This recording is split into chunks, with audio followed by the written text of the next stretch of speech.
வணக்கம் நண்பர்களே, welcome to கிட்டி இன்ஃபோ. சற்று முன் ரேஷன் அட்டைதாரர்களுக்கு மிக மிக முக்கிய அறிவிப்பு வெளியாகி உள்ளது. அதாவது ரேஷன் அட்டையில் திருத்தம் செய்ய வேண்டுமா, இன்னைக்கு விட்டீங்கன்னா சான்ஸே கிடைக்காது, உடனே இங்க போங்க. அதாவது தமிழ்நாட்டை சேர்ந்த மக்களுக்கு மகளிர் உரிமை தொகை, பொங்கல் பரிசு தொகை என அரசு சார்ந்த பல்வேறு நலத்திட்டங்கள் கிடைப்பதற்கு ரேஷன் அட்டையே அடிப்படை ஆதாரமாக இருக்கிறது. நமக்கான ரேஷன் அட்டைகளில் நம்முடைய தகவல்களை எப்போதுமே அப்டேட்டாக வைத்திருப்பதுதான் மிகவும் நல்லது. ரேஷன் அட்டையை நாம் பல்வேறு இடங்களிலும் நமக்கான அடையாள ஆவணமாக பயன்படுத்தி வருகிறோம். மத்திய மாநில அரசுகளும் நமக்கான நலத்திட்டங்களை செயல்படுத்துவதற்கு முக்கியமான ஒரு தரவு தளமாக ரேஷன் அட்டை தகவல்களை தான் பயன்படுத்தி வருகின்றன.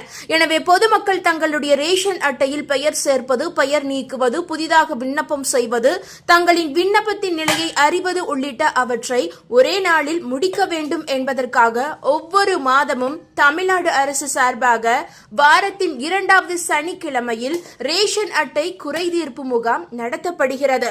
அதாவது மாவட்டம் தோறும் வட்ட வாரியாக இந்த குறைதீர்ப்பு முகாம்கள் நடத்தப்படுகின்றன. அந்த வகையில் மார்ச் மாதத்திற்கான மாதாந்திர பொது விநியோக திட்ட மக்கள் குறைதீர்ப்பு முகாம் இன்று தமிழ்நாடு முழுவதும் நடக்கிறது. சென்னையில் உள்ள உணவுப் பொருள் வழங்கல் மற்றும் நுகர்வோர் பாதுகாப்பு துறையின் 19 மண்டல உதவி ஆணையர் அலுவலகங்களிலும் இந்த முகாம் நடத்தப்படுகிறது.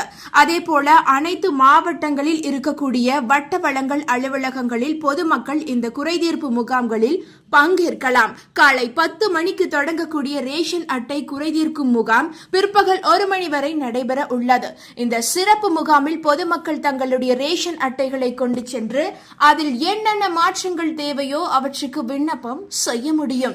ரேஷன் அட்டையில் உங்களுடைய முகவரியை மாற்றம் செய்ய வேண்டும் என்றால் அதற்கும் நீங்கள் விண்ணப்பம் செய்தால் ஒரே நாளிலேயே கோரிக்கை பூர்த்தி செய்யப்படும் என்று கூறப்படுகிறது. அதே போல பெயர் திருத்தம் செய்வது, புதிதாக ஒரு உறுப்பினரின் பெயரை சேர்ப்பது, இறந்தவர்களின் பெயரை நீக்குவது, செல்போன் எண்ணை மாற்றுவது உள்ளிட்டவற்றுக்கு விண்ணப்பம் செய்யலாம்.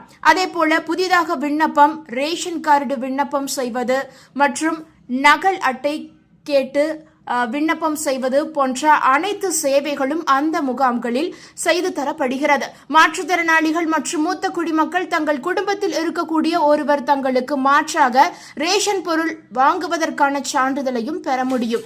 அதாவது மேலும் உங்களுடைய ரேஷன் அட்டையில் இருக்கும் குடும்ப தலைவரின் பெயரை மாற்றுவது, புகைப்படத்தை மாற்றுவது உள்ளிட்ட பணிகளையும் இந்த குறைதீர்ப்பு முகாம்கள் வாயிலாகவே நீங்கள் தாராளமாக நிறைவேற்றிக் கொள்ளலாம். ரேஷன் கடைகளின் செயல்பாடுகள் குறித்தும் நீங்கள் புகார் தெரிவிக்கலாம். பொதுமக்கள் இந்த அரிய வாய்ப்பினை பயன்படுத்தி தங்கள் ரேஷன் அட்டையில் என்னென்ன மாற்றங்கள் வேண்டுமோ அவற்றை செய்து கொள்வது நல்லது. அனைத்து மாவட்டங்களிலும் இருக்கக்கூடிய வட்ட வழங்கல் அலுவலகங்களில் இந்த குறைதீர்க்கும் முகாம் காலை 10 மணியிலிருந்து அதாவது 10 மணியிலிருந்து இன்று மதியம் 1 மணி வரை நடைபெற இருக்கிறது. அதாவது தேர்தல் காலம் என்பதால் இனி எப்போது இந்த குறைதீர்க்கும் முகாம் நடைபெற போகிறது என்பதை தீர்மானிக்க முடியாது என்பது குறிப்பிடத்தக்கது. இந்த தேர்தல் காலத்தில் நீங்கள் ஏதாவது விண்ணப்பம் வைத்தால் தேர்தல் காலம் என்பதால் கண்டிப்பாக உரிய நடவடிக்கை எடுக்கப்படும் என்று கூறப்படுகிறது.